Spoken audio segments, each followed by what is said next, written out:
customer ketika mereka konsumsi produk kita, mereka testimoni, wah aku tadinya itu GERD parah loh dengan konsumsi Otera, sekarang aku udah gak ketergantungan lagi sama obat. Kayak hal-hal kayak gitu menurut saya tuh bikin fulfilling banget ya. Yang menjadi visi kita adalah kita pengen kontribusi terhadap isu gizi di Indonesia gitu. Fokus kita adalah bagaimana bikin produk yang menjawab kebutuhan dulu.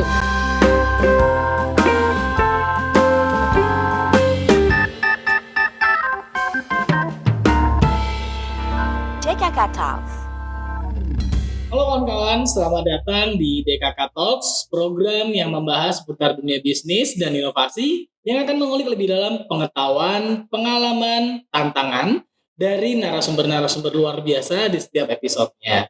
Nah, untuk episode kali ini, kita akan membahas tentang inovasi yang dihadirkan oleh Otera, yaitu ready to drink meal ala Otera, rahasia hidup sehat yang praktis. Jadi kita akan mengenali lebih dalam bagaimana inovasi produk Otera yang membuat minuman yang mengenyangkan seperti layaknya kita makan dengan konsep yang praktis dengan bentuk ready to drink. Nah, seperti apa? Saat ini sudah bersama saya founder dan CEO dari Otera, yaitu Mbak Ria Elisa, yang akan menceritakan bagaimana beliau berinovasi dan mengembangkan produk Otera ini sendiri. Halo Mbak Ria. Halo Mas Reza, apa kabar? Kabar baik Mbak Ria, apa kabar? Baik. Senang sekali. Terima kasih hari ini diberikan kesempatan buat sharing juga sama teman-teman dari DKK Talks ya. Thank you Mbak. Sekali lagi saya ucapin terima kasih atas waktunya, kesediaannya pada hari ini. Kita bisa ketemu ngobrol-ngobrol di DKK Talks. Kita sedikit bahas tentang Otera itu sendiri. Siap. Karena sebelum kesini tadi saya udah baca-baca, udah cari tahu tentang Otera. Terus terang ini mungkin beberapa kali, kedua, ketiga kali saya tahu tentang Otera. Okay. Dan sekarang saya bisa punya kesempatan bisa menggali langsung dari sang empunya nih. Oke, kita mungkin bisa dikenalin dulu Mbak, apa itu Otera sebelum nanti bisa kenalan dengan Mbak Ria, Elisa secara personal gitu. Mungkin Oteranya dulu nih yang kita bisa kenalin. Siap. Jadi Otera sendiri, Mas Reza, kita kan baru berdiri di tahun lalu ya. Jadi kita adalah perusahaan yang bergerak di bidang food tech. Nah, fokus kita adalah bagaimana membantu teman-teman yang pengen hidup sehat tapi nggak mau ribet. Nah, customer kita adalah mereka-mereka yang biasanya kerja di kantoran, di daerah urban kayak di Jakarta, yang pengen jalani pola hidup sehat, tapi mereka punya keterbatasan waktu. Nah, ini salah satu contoh produk kita yang sekarang pertama kali kita launching. Kita sebut ini sebagai ready to drink meal. Jadi tadi juga udah disinggung dikit sama Mas Reza. Jadi dia bentuknya minuman, tapi dia bisa mengenyangkan. Itu dia. Dan dari segi nutrisi juga kita sudah programkan dia lengkap dari segi makro hingga mikronutrisi layaknya kita makan gitu. Jadi minum satu botol ini udah kayak makan gitu. Tidak hanya kenyang, tapi juga nutrisinya itu udah tercukupi juga. Luar biasa. Jadi ini adalah senjata andalan orang-orang yang sibuk nih. Betul. Ya kan? Jadi dari segi produknya sendiri itu unik. Kalau aku bilang Mbak, bener-bener kan mungkin di luar sana mungkin ada brand-brand yang lebih lebih terkenal mungkin, tapi kan kita tidak tahu untuk nutrisi dan lain sebagainya seperti apa. Dan ini homemade atau seperti apa Mbak? Boleh diceritakan proses produksinya dulu nih mungkin dari Otera ini sendiri. Kalau proses produksi saat ini kita masih homemade lah ya, bisa dikatakan begitu ya. Jadi kita punya tempat produksi di Jakarta Barat dan semua proses produksinya juga masih manual. Dalam arti kata kita belum pakai pengawet, nggak pakai semua pewarna. Jadi secara organik kesehatan itu masih terjaga banget. Dan dari segi program nutrisinya juga kita sudah ada tim nutrisionisnya juga yang memastikan semua nutrisinya tuh komplit lah ya dari satu botol itu. Bahkan sudah ada tim nutrisionis sendiri. Betul. Ya. Seserius itu sepertinya. Luar biasa. Jadi memang ini kalau aku bilang ini bukan hal yang main-main, ini adalah hal yang serius yang memang yang diciptakan oleh Otera untuk tidak hanya berkompetisi di skala kecil, mungkin nantinya akan berkompetisi di skala amin. Jauh lebih besar ya tentunya. Nah, tentang inovasi Mbak sekarang nih, apa sih Mbak yang melatar belakangi Mbak Ria bisa menciptakan produk ini nih? Yang biasanya kan kita sekarang trennya tuh mungkin minuman kopi atau beberapa kayak teh dan lain sebagainya. Dan sekarang Otera hadir dengan sesuatu yang punya diferensiasi yang kuat. Kalau saya bilang ready to drink meal, apa sih Mbak yang melatar belakangi atau ada inovasi apa yang ingin diciptakan di sini Mbak? Ya, Sebenarnya ide kenapa akhirnya bisa lahir Otera itu dimulai dari pengalaman pribadi sih Mas Reza. Saya sendiri sebelum jadi full time entrepreneur sempat waktu itu kerja sebagai konsultan 3 tahun. Nah, kalau Mas Reza mungkin juga tahu konsultan kan biasa kita tuntutan kerjanya lumayan tinggi ya. Pasti, Pak. Pergi pagi pulang malam gitu kan. Apalagi waktu itu pas WFH semakin parah itu.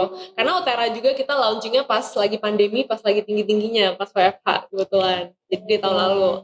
Nah, pas WFH tuh mulai makin aku bilang makin gak jelas ya pembagian waktu antara waktu kerja, waktu istirahat tuh udah campur-campur karena di sana-sana terus kan. Betul. Nah, di sana mulailah kita dari segi makan. Aku personally pas makan itu pokoknya yang praktis aja deh apapun gitu, junk food lagi, pokoknya cepet gampang deh gitu kan. Lama-kelamaan ngerasa kok kayaknya nggak enak ya, kondisi kesehatan mulai turun, performanya mulai nggak optimal. Mulailah dari sana pengen switch ke healthy lifestyle, pengen coba ganti pola hidup, mulai dari pola makan dulu nih, apa yang dikonsumsi gitu. Waktu itu kebetulan saya sendiri nggak bisa masak. Jadi ini menarik nih. Nah, jadi kan susah ya mau nyiapin makanan sehat kan ribet ya, itu kita mikirnya kayak ngitung karbohidratnya berapa, protein, lemak, aduh kompleks banget mikirnya, nggak ngerti lah siapin sendiri gitu kan. Akhirnya coba mau beli nih, mau browsing di online delivery platform kan, wah harganya tuh luar biasa ya, mahal-mahal semua, minimum tuh 50.000 deh kayaknya sekali makan gitu kan. Kalau dipikir-pikir, wah kalau setiap hari makan gini lumayan juga nih pengeluarannya tinggi banget gitu kan. Jadi itu sih permasalahan yang saya alami waktu itu. Kayaknya sulit ya, orang tuh mau hidup sehat, tapi kayaknya belum ada tuh opsi makanan sehat yang lebih praktis, dan juga harganya tuh affordable lah ya, bisa dijangkau sehingga dikonsumsi sehari-hari itu masih oke gitu. Sehingga mulai dari sana sih akhirnya kita mulai tercetus, kayaknya seru nih kalau kita ada inovasi sesuatu yang bisa bantu teman-teman yang mungkin nggak cuma kayak saya. Pasti saya yakin banyak banget teman-teman yang punya masalah yang serupa, yang pengen hidup sehat tapi nggak punya banyak waktu dan nggak ngerti caranya mulai dari mana gitu. Jadi latar belakang, jadi sebenarnya pandemi kemarin itu membawa ide baru ya dari Mbak Ria sendiri, bahwa di sini tuh saya menemukan sesuatu latar belakang yang bisa saya kembangkan. Betul. Dan muncullah ini gitu dari pengalaman pribadi sendiri bahkan. Tapi yang menarik tadi kalau Mbak Alisa bilang Mbak Alisa tidak bisa memasak. Bagaimana produk ini tercipta? Kolaborasi dong pastinya atau seperti apa? Boleh cerita Mbak? Karena penting juga ya, UMKM itu kadang ya saya nggak bisa masak Mas, terus seperti apa saya harus memulai usaha saya gitu. Nah ini cerita menarik nih. Mbak Elisa tidak bisa masak, tapi Mbak Elisa bisa menciptakan produk ini. Nah itu ceritanya gimana tuh Mbak? Mungkin Mbak? Iya. Kalau menurut saya sih, kalau misalnya kita mau mulai bisnis, nggak mesti kita sendiri bisa jago semua hal ya, karena agak mustahil lah ya, kayaknya itu terlalu perfect orangnya ya. Jadi kalau di Otera sendiri, kebetulan saya ada co-founder. Jadi co-founder saya sendiri partner ya, dia kebetulan memang passionate dengan masak, meracik-racik, jadi kebalikan dengan saya gitu kan. Jadi dia sebagai orang produk lah kalau di Otera, dia yang mengembangkan formulasi produk, bekerja sama dengan nutrisionis kita untuk konsultasi dari segi gizi. Tim kita juga sebenarnya sudah ada food tech yang tim kita itu yang fokus dalam R&D lah ya, pengembangan resep produk dan lain sebagainya. Jadi memang bukan saya yang sebenarnya masak dan meracik produk ini sendiri sih. Itu dia pelajaran yang bisa kita dapat dari Mbak Ria. Langsung dikasih ini nih bocoran langsung bahwa nggak mesti kita expert dalam suatu hal, kita bisa berkolaborasi dengan seseorang. Betul. Disebutnya bisa salah satu co-founder, betul. Kadang kan UMKM melihat bahwa aduh saya tidak bisa jadi halangan. Bisa cari partner, bisa cari co-founder, dan berbagi peran di sana untuk menciptakan produk ini. Itu pelajaran yang kita ambil, salah satu pelajaran yang kita ambil hari ini Mbak. Nah, terus lanjut lagi nih, Otera dari 2020 ya berarti ya? Betul. Dari 2020 dari 2021. Iya, tahun lalu. Tahun lalu. Dan produknya udah tercipta seperti ini. Kalau kita cek-cek ya kawan-kawan, mungkin bisa cek di sosial media Otera. Sudah menurut saya sudah sophisticated itu bahkan gitu. Keren banget, B2C-nya jalan, B2B-nya juga jalan, beberapa masuk ke beberapa corporate kan promosinya. Nah itu boleh diceritain Mbak, langkah-langkah bisnisnya nih, sekarang kita bicara soal bisnisnya nih. Step promosi atau bagaimana pengembangan bisnis dari Otera sendiri itu seperti apa sih Mbak prosesnya Mbak dari Otera ini? Oke. Mungkin kalau aku boleh cerita, aku pengen cerita dari awal itu sebenarnya kita mulainya juga humble banget ya. Jadi dari kecil gitu, berprogres pelan-pelan. dari awal fokus kita adalah oke, bagaimana bikin produk yang menjawab kebutuhan dulu gitu kan. Nah, kita bikin yang namanya MVP ya kalau bahasa Betul, kerennya ya, MVP. minimum viable product. Jadi produk kita pertama kali launching nggak kayak gini, packaging kita juga nggak seperti ini. Ini udah mengalami beberapa kali iterasi lah gitu. Pertama kali pokoknya kita fokus dulu, oke, kita pengen bikin premisnya adalah pengen bikin produk yang sehat, bisa ngenyangin sehingga bisa bantuin orang-orang yang pengen ganti pola hidup sehat dengan lebih mudah. Ya udah kita fokusnya bikin produk yang oke, gimana produk ini secara kandungan gizi baik tapi juga bisa ngenyangin gitu. Nah, di sana kurang lebih 6 bulan kita proses R&D produk dan lain sebagainya. Packaging waktu itu juga belum segini. Yang penting looks good aja gitu kan. Yang penting proper lah ya. Jadi kalau di Instastoryin gak malu-maluin gitu. Tapi belum serapi ini juga gitu kan. Tapi ya udah fokus kita, menurut saya kalau teman-teman kalau mau mulai bisnis mikirnya oke, dari awal aku harus bikinnya super bagus, itu bakal lama banget kita launchingnya. Sebenarnya menurut saya mindset yang harusnya sebenarnya adalah oke, nggak apa-apa, yang penting ada MVP dulu, produknya ada bentuknya dulu, dikeluarin aja dulu ke pasar, nanti dari sana kan kita terima feedback ya dari customer, dari sana juga tiap kali dapat feedback itu Otera terus berinovasi, berkembang sampai sekarang gitu. Nah, ngejawab pertanyaan Mas Reza tadi, gimana sekarang strategi bisnis kita? Memang dari awal tuh kita banyak fokusnya tuh di sosial media dulu. Di sosial media kita fokus ke B2C kita. Nah, lama-lama mulai terbentuk social media presence kita lebih kuat. Pelan-pelan orang, oh iya pernah dengar Otera. Nah, kita mulai nambah lah ya channel distribusi kita ke B2B juga. Jadi nggak dari awal kita langsung kayak oh B2C iya, B2B iya. Karena dari awal juga tim kita kan masih kecil ya. Namanya kita juga mulai seperti UMKM ya. Jadi tim kita kecil, kita harus milih fokus sih biar nggak kayak semuanya pengen malah semuanya nggak kepegang gitu.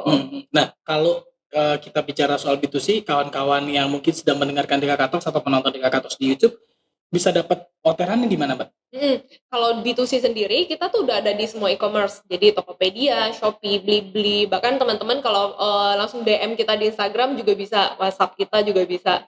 Itu langsung prosesnya memang langsung touch ke customer langsung, langsung dari Otera langsung. Betul. Wow, sangat personal ya, keren banget. Nah, kalau untuk variannya sendiri, Mbak, sekarang varian Otera tuh ada apa aja sih, Mbak?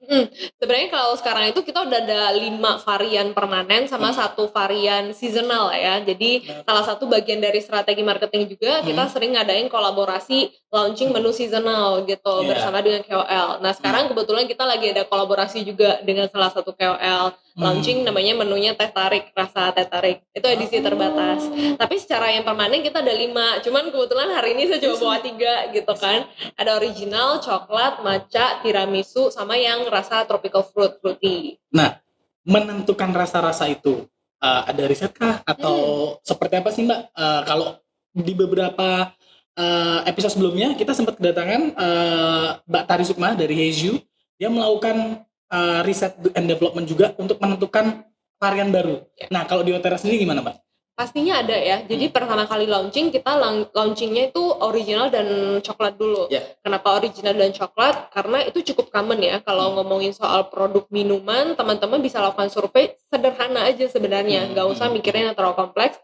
Pergi aja ke supermarket, liatin misalnya minuman yang pasti wajib ada flavornya itu apa. Original, coklat, susu itu pasti ada gitu. Rasa-rasa itu pasti ada. Karena teman-teman bisa juga mendukung dengan beberapa research literatur kecil-kecil lah ya. Kayak sebenarnya orang Indonesia tuh demennya tuh sebenarnya rasanya tuh comfortnya ya itu aja gitu. Original wajib ada karena itu signature gitu kan. Coklat never goes wrong gitu kan. Jadi pertama kita launching dengan 2 flavors itu dulu yang kita jagokan. Nanti selama proses kita pasti dapat feedback dari customer, bikin rasa ini juga dong gitu. Customer kita banyak request bikin rasa yang buah-buahan dong, kayaknya seger enak. Akhirnya launching lah kita rasa yang fruity ini.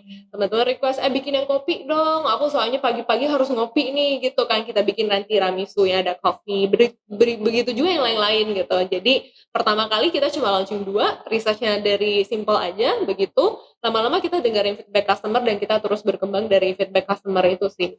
Oke, jadi how to start-nya adalah simply kita datang ke supermarket ya, kayak tadi Mbak bilang, lihat aja menu yang paling favorit. Jadi ini insight lagi buat kawan-kawan bahwa kalau mau memilih, bikin produk, mau rasa atau sesuatu yang populer, cari aja yang sederhana, bisa ke supermarket atau Iya. bisa cari-cari literatur yang Oh. lain ya. Bisa juga melihat beberapa produk-produk lain, rasa yang paling favorit dari Betul. customer tuh apa gitu kan ya. Iya. Oke. So, setelah kita tadi bicara soal strategi bisnis, ke depannya nih Mbak, lagi nyiapin apa nih Otera nih? Gitu. Otera sendiri sebenarnya banyak hal sih yang kita siapin. Mungkin tadi juga kita singgung dikit. Oke, visi Otera adalah kita pengen bantu teman-teman untuk ganti lah ya ke pola hidup sehat dengan lebih mudah. Sehingga mungkin per tahun depan teman-teman akan lihat Otera produknya nggak cuma ready to drink meal ini aja nih. Pastinya Wow, menarik. kita akan mengeluarkan beberapa turunan produk untuk menunjang visi kita itu. Pokoknya di orang kalau mikirin Otera, oke, kalau bingung mau mulai hidup sehat dari mana, pikiran pertama tuh langsung Otera gitu. Ada beberapa turunan produk yang bisa kita akomodasi kebutuhan masyarakat juga gitu. Oke. Ada rencana masuk ke convenience store atau bahkan sudah ada mungkin di convenience, atau seperti apa Mbak? Kalau offline store itu sekarang kita kerjasama dengan fitness center, yoga center, jadi ada partner kita. Tapi kalau misalnya convenience store kayak supermarket itu belum. Rencana sih akan didoain aja ya Mas Reza. Amin, amin Mbak, karena itu akan sangat menarik untuk menjangkau lagi Betul. pelanggan-pelanggan lain ya, calon-calon pelanggan baru juga. Tadi saya juga sedikit ini ya tergelitik dengan menempatkan di beberapa fitness center dan sebagainya. Nah, itu juga salah satu pelajaran yang bisa kita ambil tentang segmentasi, juga bagaimana kita channel penjualan ya Mbak ya, sesuai dengan produk ini sendiri, brand dan produk ini sendiri. Jadi kawan-kawan sekali lagi bahwa ada insight baru, kawan-kawan juga misal kawan-kawan menjual produk kesehatan yang relate dengan healthy lifestyle, bisa tempatkan ke beberapa titik-titik yang memang orang berkegiatan tentang kesehatan di sana juga gitu. Betul.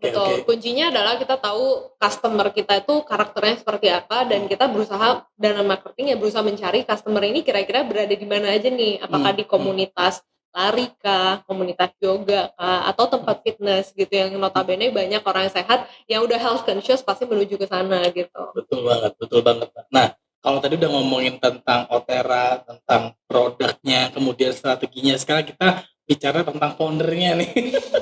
Kita ingin Mbak Ria bisa menginspirasi juga kawan-kawan yang sedang mendengarkan DKK Talks kali ini, karena banyak sekali mungkin kawan-kawan yang memberikan insight kepada kami gimana sih memulai usaha. Apalagi tadi Mbak sempat bercerita, Mbak sempat menjadi konsultan yang bekerja dari pagi sampai mungkin pagi lagi. Nah, apa yang melatar belakangi Mbak bisa banting setir nih Mbak secara personal ya? Sedangkan mungkin kan beberapa anak muda sekarang pengen banget nih jadi konsultan, pengen wah keren dia jadi konsultan, bisa mengerjakan project, bisa belajar lebih dalam dan lain sebagainya. Kok tiba-tiba Mbak Ria banting setir nih memberanikan diri, karena menurut saya nggak mudah loh Mbak untuk punya mental dan keberanian untuk banting setir dari yang tadinya profesional menuju seorang entrepreneur gitu. Nah, kalau dari Mbak Ria mungkin ada cerita untuk teman-teman dapatkan inspirasinya gitu. Ya, betul, itu nggak mudah Mas Reza. Jadi keputusan ini juga bukan dipikirkan, oke, saya pengen resign jadi kalau pebisnis gitu besok langsung resign gitu kan. Jadi pastinya itu udah melalui proses pemikiran cukup panjang. Waktu itu kayaknya yang saya lakukan adalah jadi ini bukan bisnis pertama saya kebetulan. Jadi waktu itu saya mulai mencoba dulu dengan buat side hustle. Jadi ini mungkin buat teman-teman yang juga lagi sambilan kerja tapi pengen coba bisnis tapi belum yakin, mungkin bisa mulai dari yang kecil dulu, side hustle. Kayak saya dulu sambil jadi konsultan, saya juga ada bisnis waktu itu juga di F&B gitu kan. Jadi dari side hustle itu kita ibaratnya mencoba sebenarnya kita ini cocok gak sih jadi entrepreneur, atau sebenarnya tergoda kayak keren gitu ya jadi entrepreneur, padahal kan enggak ya. Gitu ya, Padahal enggak banget, enggak sekeren di sosial media lah ya gitu kan. Nah, jadi kita coba dulu dari sana. Kurang lebih saya waktu itu sambil side hustlean tuh setahun gitu. Jadi konsultan iya, bangun bisnis iya setahun gitu kan. Yang akhirnya bikin kenapa sih mutusin resign gitu kan untuk jadi full time entrepreneur, apa ya, lebih ke karena mungkin saya ngalamin quarter life crisis ya waktu itu. Saya ngerasa seperti ini itu. menarik. Kita harus ada DKK Talks with Otera session kedua kayak part kedua ngomongin itu. Tapi benar Mas, karena kebetulan saya umurnya 25 kan. Jadi pas quarter gitu saya mulai merenungkan kembali sebenarnya purpose hidup saya ini mau dibawa kemana ke depannya gitu kan. Pas ngejalanin entrepreneur, saya cukup enjoy, saya senang.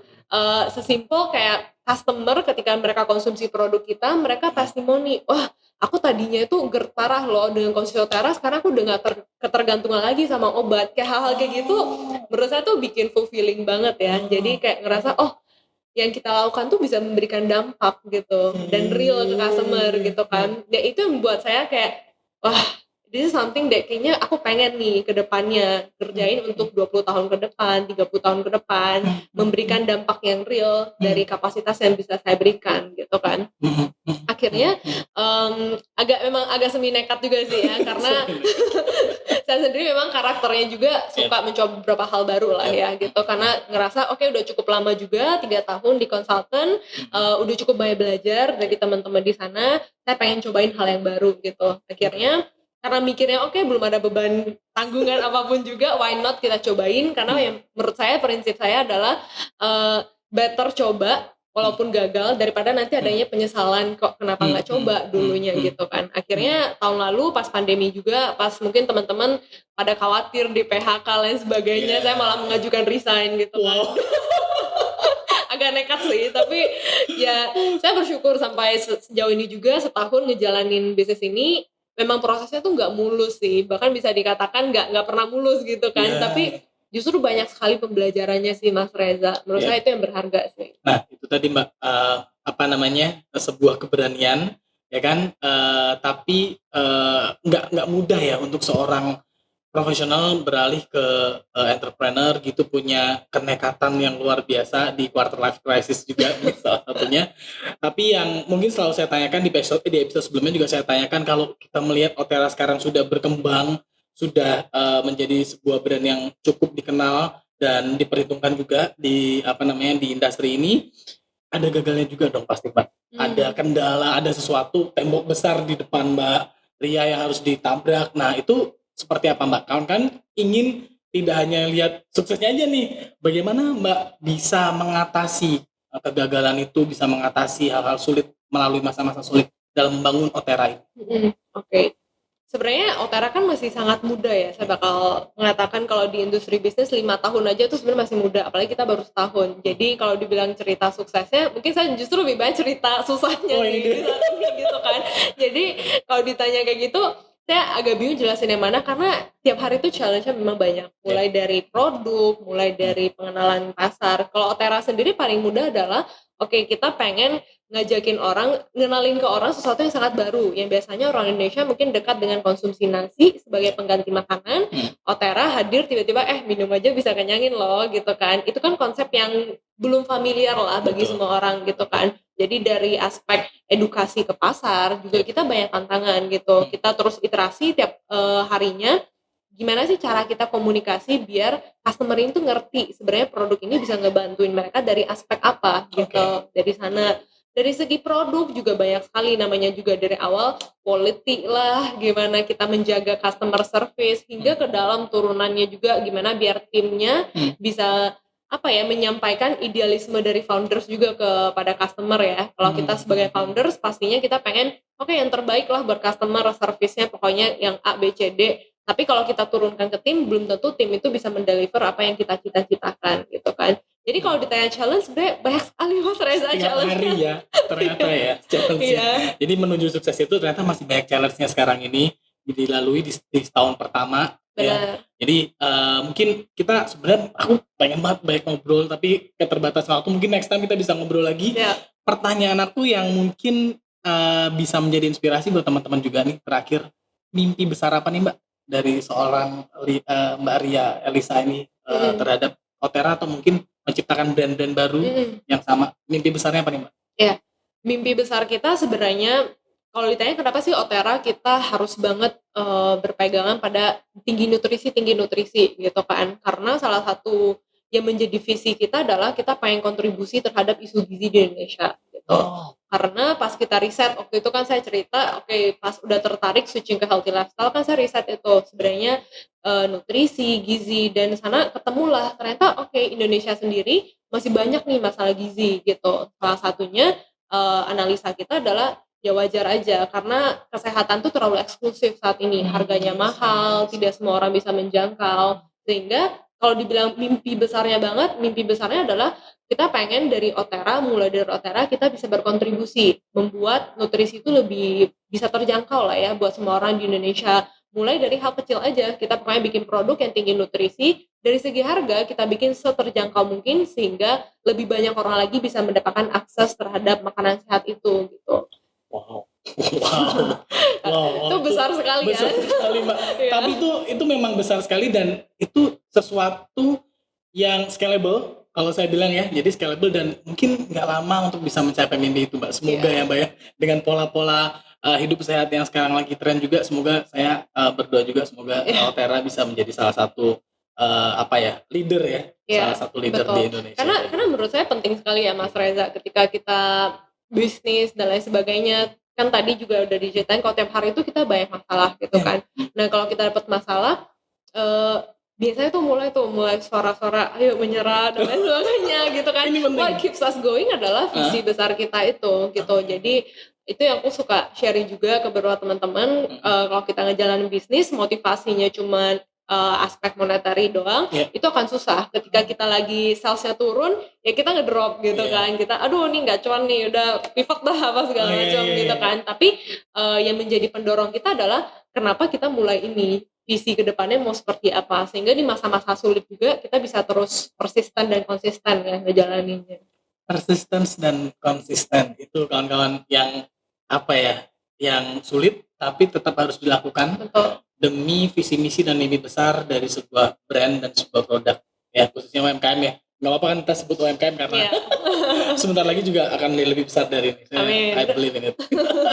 Oke, sekali lagi thank you Mbak, waktu singkat tapi banyak insight yang menarik di sini kawan-kawan di DKK Talk. Semoga kawan-kawan bisa mendapatkan banyak insight ya dari obrolan saya dan Mbak Ria pada hari ini gitu, karena memang yang pertama bagaimana keberanian dari seorang Ria Elisa untuk bisa dari profesional terjun ke dalam dunia entrepreneur, dan itu tidak serta-merta karena sebuah kenekatan, semua dilewati dengan proses. Tadi side hustle Mbak Ria berproses dulu, trial beberapa kali dan sebagainya, akhirnya memberanikan diri terjun langsung ke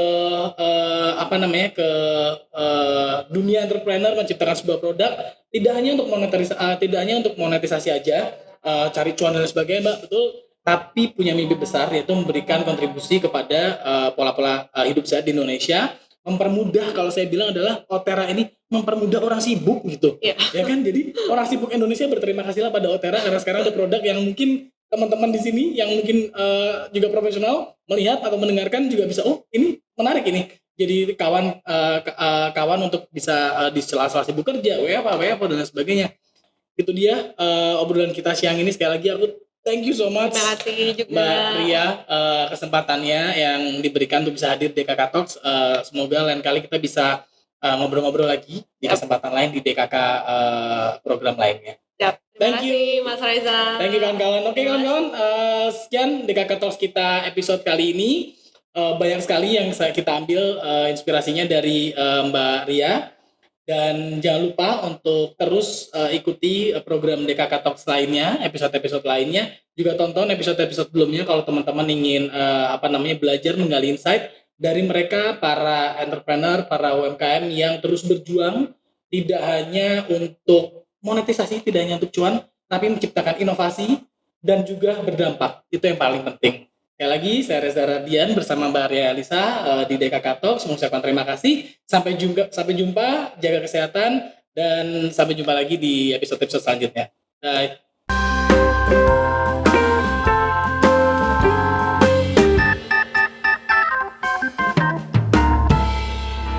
DKK Talks.